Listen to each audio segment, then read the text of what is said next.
வானத்தையும் பூமியையும் படைத்த சர்வ வல்லமையுள்ள தேவனை ஸ்தோத்தரிப்போமாக.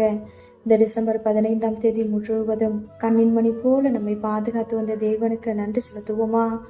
கிருபையும் மகிமையும் நிறைந்த எங்கள் பரிசுத்தமுள்ள நல்ல தகப்பனே, நம்ம ஸ்தோத்தரிக்கிறோம், துதிக்கிறோம் ராஜா.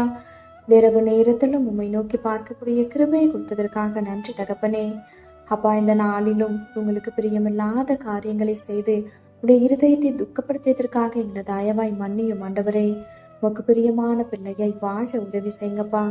இந்த நாளிலும் எங்கள் தேவைகள் எல்லாவற்றையும் சந்தித்து நாங்கள் சோர்ந்து போகாதபடி உடைய வார்த்தை கொண்டு எங்களை பலப்படுத்தியதற்காக நன்றி தகப்பனே. ஆண்டவரே, இந்த நாளிலும் நாங்கள் யாரையாவது மன்னிக்காம இருந்திருந்தா நீங்க எங்களை மன்னிச்சிருங்க இயேசுப்பா. ஒருவருக்கொருவர் தயவாயும் மன உருக்கமாயும் இருந்து கிறிஸ்துவுக்குள் தேவன் உங்களுக்கு மன்னித்தது போல நீங்களும் ஒருவருக்கொருவர் மன்னிங்கள்னு சொல்லியிருக்கீங்களா ஆண்டவரே. அப்பா, உங்க வார்த்தைக்கு கீழ்ப்படிந்து வாழ உதவி செய்யுங்கப்பா. உம்மை போல எல்லாரையும் நேசிக்கவும் எல்லாரிடத்திலும் தாழ்மையாய் நடந்து கொள்ளவும் நீர் கற்றுத்தாரும். இந்த இரவு நேரத்தில் ஜெபிக்கிற ஒவ்வொருவரையும் ஆசீர்வதிங்கப்பா. அவர்கள் குடும்பங்களை நீர் பாதுகாத்து வழிநடத்தும். எங்கள் ஆவி, ஆத்துமா, சரீரம் முழுவதையும் உடைய கரத்திலே கொடுக்கிறோம். நீர் பொறுப்படுத்தி நீர் வழிநடத்தும். இயேசு கிறிஸ்துவின் இனிய நாமத்தில் ஜெபிக்கிறோம் எங்கள் ஜீவனுள்ள நல்ல பிதாவே, ஆமென்.